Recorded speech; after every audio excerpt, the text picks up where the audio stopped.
Flying machines. Just what are our park's helicopters?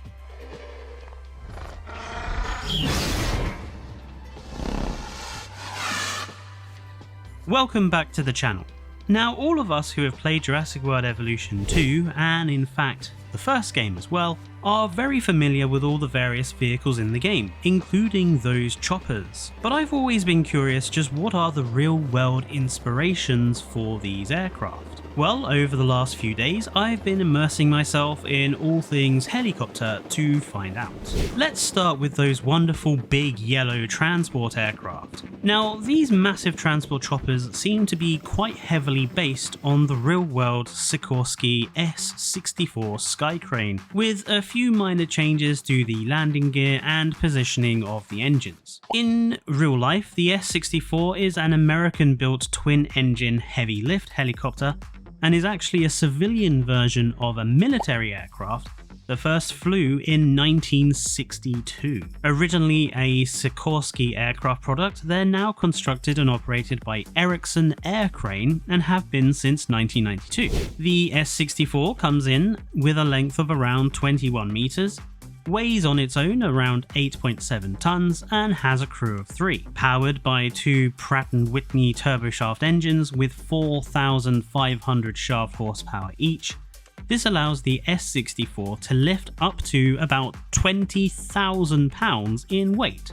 or around 9 tons in British. They have a maximum speed of around 130 miles an hour. This means that in real life, a single transport chopper would be able to manage most of the medium-sized animals in our parks, like Edmontosaurus, whose estimated weight is around 6 tons, an average-sized Triceratops with an estimated weight ranging from 6 to 10 tons, or even our big girl Rexy, with an estimated weight of around 8.8 tons. Of course, it also means that, say for our Dreadnoughtus, who has an estimated weight of around 50 tons, you'd be needing about 6 of these aircraft to move it. Interestingly, our parks are not using the best helicopter for the job.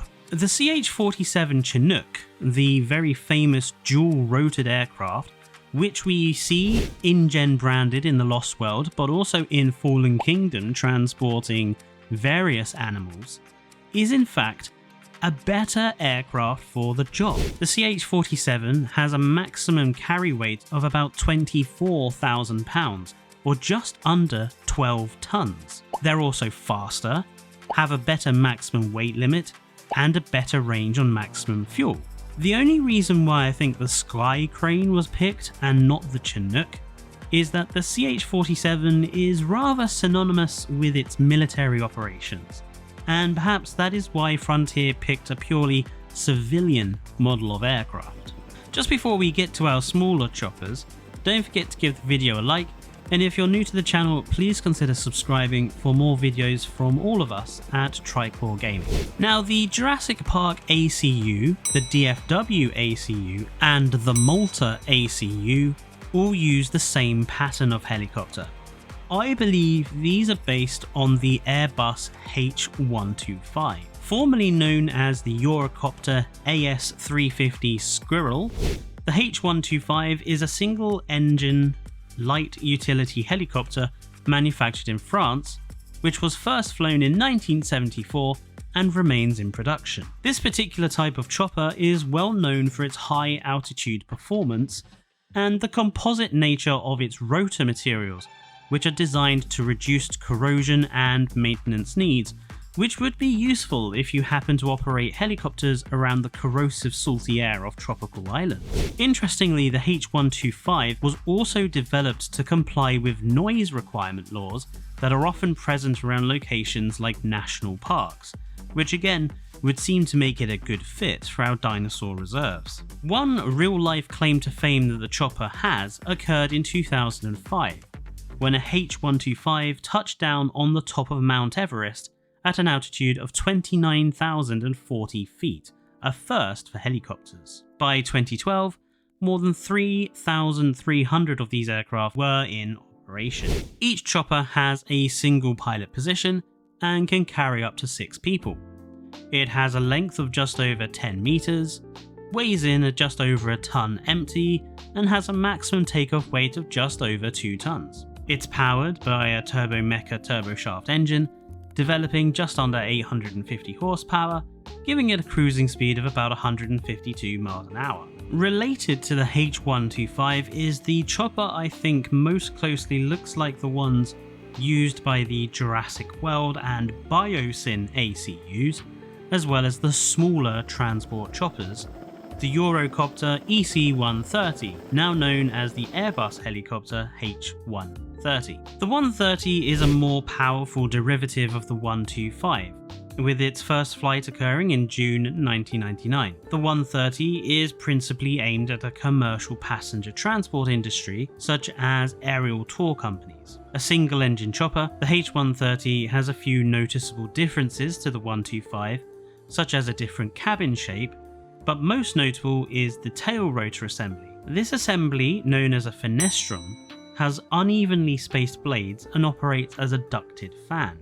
Using this method, the H130 tail rotor generates 50% less noise than a traditional tail rotor, which seems like a good idea for minimizing the disturbances to our dinosaurs. It also increases safety to those around the chopper, reduces the amount of power needed when cruising, has less risk of foreign objects damaging the rear rotor, reduces pilot workload thanks to offering better control, and is typically lighter than a traditional rotor. All of these things are good things for choppers at dinosaur field zoos, in my opinion. The H130 has a crew of 1 and can carry up to 7 passengers in its cabin, which boasts the most internal room of any vehicle of its type. It's around 10.5 meters long and is powered by a Safran aerial turboshaft engine that develops 950 horsepower. This gives the H130 a speed of around 178 miles an hour and a range of 600 kilometers, while allowing it to have a maximum takeoff weight of about 3 tons, making it easily able to carry those smaller species of ours. Another thing I'd like to point out about our choppers is the ball cameras on the noses. This ball most likely holds a gyro-stabilized camera system. These are pretty common filming systems that have been deployed in all sorts of roles, but these days are often pioneered by wildlife documentaries and film crews. These cameras can film in a variety of formats including 4K and 6K, while allowing for unique lens fittings and 5-axis stabilization for crystal clear photography. Other similar systems like the TrackerCam TC300 used by police services around the world come with other systems like multispectral coverage, allowing filming in all light conditions, built-in thermal imaging detectors, and has a huge bunch of built-in processing features, allowing for target detection and tracking, digital contrast enhancement, edge sharpening, and more. All these features would be pretty good to have if you're tracking down escaped dinosaurs in your DFW chopper, for example. The last thing I want to quickly talk about is how I think using helicopters is perhaps not the greatest idea for a dinosaur theme park on, say, a tropical island. The thing is, helicopters are expensive to buy, difficult to maintain, especially in the corrosive salty sea air of tropical islands. They require a lot of fuel, a lot of maintenance. You have to be quite skilled in terms of pilot and piloting ability to be able to use it. And honestly, moving massive animals via, say, lifting them over the heads of your populace in your park seems to be full of all sorts of safety problems.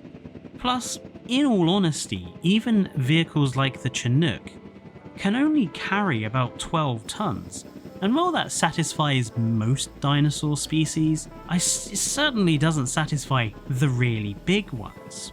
You also have to think about where these vehicles are being stored. They have to have their own facilities, and on an island that's regularly hit by serious storms and even hurricanes, it's probably not the best idea to have helicopters operating there.